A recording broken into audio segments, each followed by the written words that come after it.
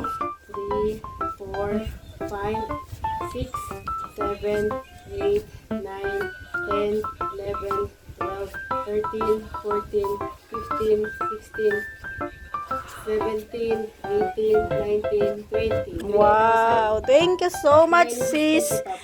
Pinky Papi, thank you so much. Pauwi kasi ako guys ng Quezon. Tapos, ito kasi ay ano. Sa live ko kasi sabi ko, plano ko ipaayos yung bahay ng nanay ko. Yun, ay naiyak ako. Ayun. Sa nanay. Yun ano niya sa'yo, yun ang ano niya sa'yo. Sinat niya sa akin kahapon. Tapos, nag-send na nga siya. Grabe. Ang bilis naman yung mag-send. And thank you so much. Pero sa ano pa po ako uwi sa 20 pagkatapos ng blessing ng bahay ni Mr. J. Attend muna ako ng blessing ng bahay niya. Tapos 20 ako uwi. Kasi 19 linggo yun. So magcha-charge muna ako. So thank you so much, Sis Pinky Papi. And salamat kay Maria Cusinera. Thank you so much kay Sis Pinky Papi. Thank you so much po. Yan. And ayun. Papaayos ko po kasi yung bahay ng nanay ko sa Quezon. Di ba? Naiyak ako. Ayan. Kasi magtatagulan.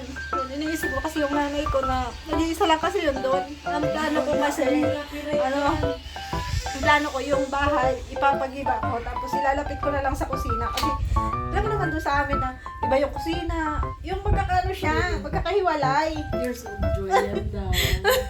Kaya yun, iniisip ko kasi pag nagsahod ako, kulang pa rin. Kaya yun, para sa nanay ko.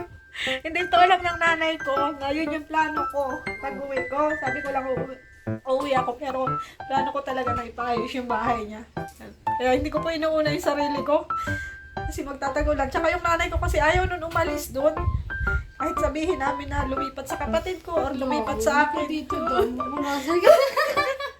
Kaya, Hindi ako naiyak sa'yo. hindi po yun siya lumilipat at ayaw niyang iwan yung bahay na yun kasi syempre marami siyang memory doon.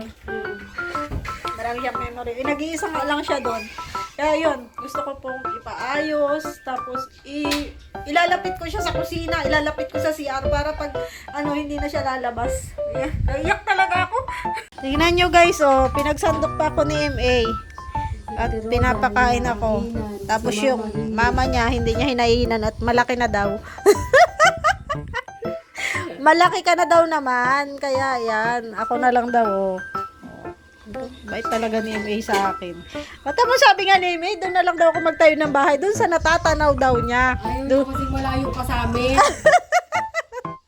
Doon daw sa natatanaw niya. Hindi sanay daw. Ay, siya? Hindi man kita maano, hindi man kita Matawag-tawag agad. Kasi may mga kanya-kanya man tayong Hindi kagaya nung nandun magkalapit tayo na, Daang, punta ka dito. Malapit lang. Ay, pero magtatayo akong bahay dyan. Hindi mo alam may lupa ko dyan. Bakit ka na dito? Tatapusin ko lang yun sa nanay ko.